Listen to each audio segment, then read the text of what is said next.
Assalamualaikum warahmatullahi wabarakatuh. Kembali lagi bersama channel Kacamata Dakwah. Inilah 5 golongan orang yang rajin sholat tapi jauh dari Allah. Siapakah mereka? Ibadah sholat adalah tiang agama. Bagi orang-orang yang beriman, sholat merupakan hal wajib yang tidak boleh ditinggalkan meskipun dalam keadaan sakit.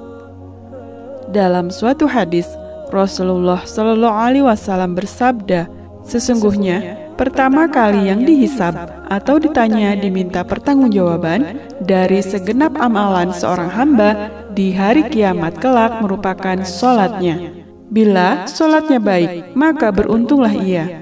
Dan bila mana sholatnya rusak, sungguh kerugian menimpanya. Hadis riwayat Tirmizi. Rajin menjalankan sholat tentu merupakan hal yang sangat baik dan mulia. Namun, tidak serta-merta menjamin seseorang menjadi hamba yang dekat dengan Allah Subhanahu wa Ta'ala. Lalu, siapakah orang-orang yang rajin sholat namun justru jauh dari Allah Subhanahu wa Ta'ala? Dan apa saja ciri-cirinya? Pertama, orang yang lalai dalam sholat. Pada hari kiamat nanti, ada banyak orang yang membawa sholatnya kepada Allah Subhanahu wa Ta'ala. Kemudian, mereka mempersembahkan sholatnya kepada Allah. Lalu, sholatnya dilipat-lipat seperti dilipatnya pakaian yang kumal. Kemudian dibandingkan ke wajah mereka. Allah tidak menerima sholatnya, bahkan ada yang celaka dengan sholatnya. Seperti yang terdapat dalam firman Allah Subhanahu wa Ta'ala dalam surah Al-Ma'un ayat 4-5. Maka celakalah bagi orang-orang yang sholat, yaitu orang-orang yang melalaikan sholatnya. Rasulullah Shallallahu Alaihi Wasallam pernah bersabda, akan datang pada manusia umat Muhammad suatu zaman, banyak orang yang merasakan dirinya sholat, padahal mereka sebenarnya tidak sholat. Hadis riwayat Ahmad.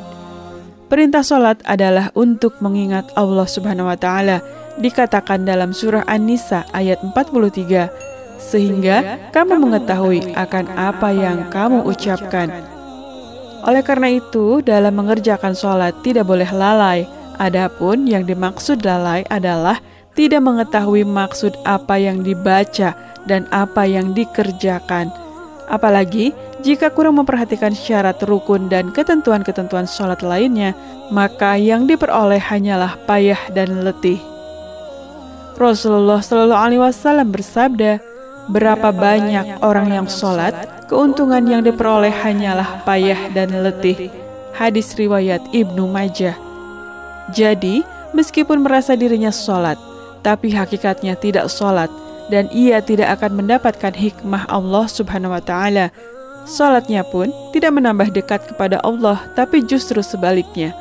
Rasulullah Shallallahu Alaihi Wasallam menegaskan, barang siapa yang salatnya tidak dapat mencegah perbuatan keji dan mungkar, maka tiada bertambah baginya kecuali semakin jauh dari Allah. Hadis riwayat Ali ibnu Ma'bad. Yang kedua, orang yang suka menggunjing orang lain. Allah Subhanahu wa Ta'ala berfirman, apakah yang memasukkan Anda ke dalam sakar atau neraka?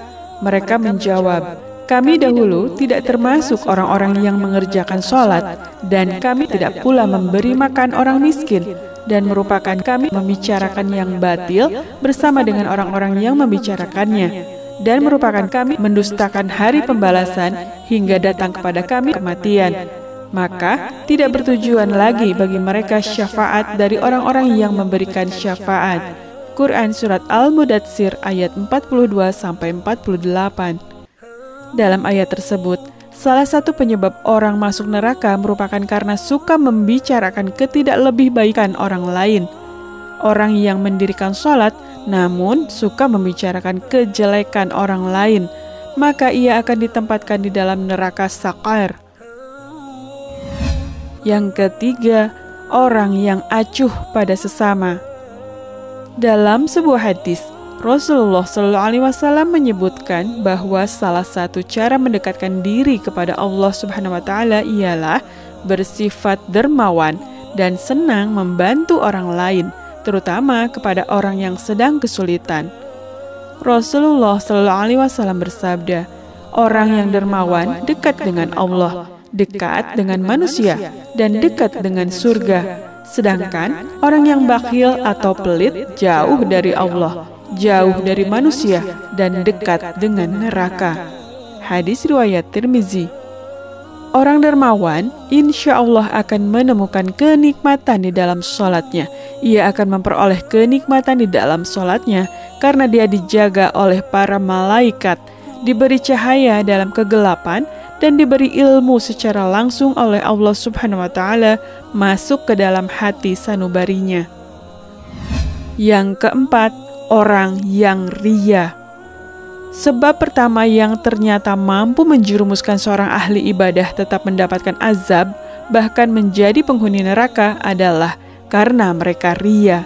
Hal tersebut terjadi apabila semua amal soleh yang dilakukan selama di dunia itu bukan untuk mencari ridho Allah, melainkan dilakukan karena ingin riya atau pamer dan mengharap pujian dari manusia. Allah Subhanahu wa Ta'ala berfirman, sesungguhnya orang-orang munafik itu menipu Allah dan Allah akan membalas tipuan mereka. Dan apabila mereka berdiri untuk sholat, mereka berdiri dengan malas. Ia bermaksud riya dengan sholat di hadapan manusia dan tidaklah mereka menyebut Allah kecuali sedikit sekali.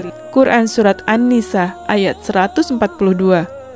Oleh karena itu, sebaik-baiknya amalan adalah amalan yang dilakukan ikhlas dan murni lillahi ta'ala, hanya demi Allah, dan cukuplah kita berharap pada ridho dan balasannya atas apa yang telah kita lakukan. Karena Allah Subhanahu wa Ta'ala adalah seadil-adilnya pemberi balasan. Menjaga hati dan niat merupakan hal yang harus kita jaga dalam melakukan apapun, agar semua amalan tersebut tidak berujung sebagai cambuk bagi kita yang membuat kita menjadi riya kepada sesama. Yang kelima, orang yang suka berdusta. Berdusta merupakan salah satu dosa besar dan diancam siksa pedih di akhirat kelak. Di zaman semacam ini, kebohongan tampaknya sudah menjadi suatu kebiasaan di kalangan masyarakat. Padahal, sekecil apapun, suatu kebohongan akan tetap dianggap sebagai dosa besar. Meskipun ada seseorang yang rajin sholat dan beribadah, namun jika lisannya suka berbohong, maka sholat dan ibadahnya akan sia-sia semata, karena kebohongan itu akan menghapus amal-amalannya. Jika ia mati dalam tidak bertobat kepada Allah, maka dia akan dimasukkan ke dalam neraka. Allah Subhanahu wa Ta'ala berfirman, sesungguhnya yang mengada-adakan kebohongan hanyalah orang-orang yang tidak beriman kepada ayat-ayat Allah, dan mereka itulah orang-orang pendusta. Quran Surat An-Nahl ayat 105. Berbohong menunjukkan salah satu ciri dari golongan orang-orang yang munafik. Untuk itulah mengapa kita sebagai umat Islam wajib menjauhi yang namanya tindakan dusta, karena itu dapat menyesalkan kita baik di dunia maupun di akhirat. Semoga kita termasuk golongan orang-orang yang rajin sholat dan dekat dengan Allah Subhanahu wa Ta'ala, sehingga kita mendapatkan ridho serta menetap dalam surganya kelak. Demikianlah 5 golongan orang yang rajin sholat tapi jauh dari Allah. Wallahu a'lam bissawab. Semoga bermanfaat. Wassalamualaikum warahmatullahi wabarakatuh.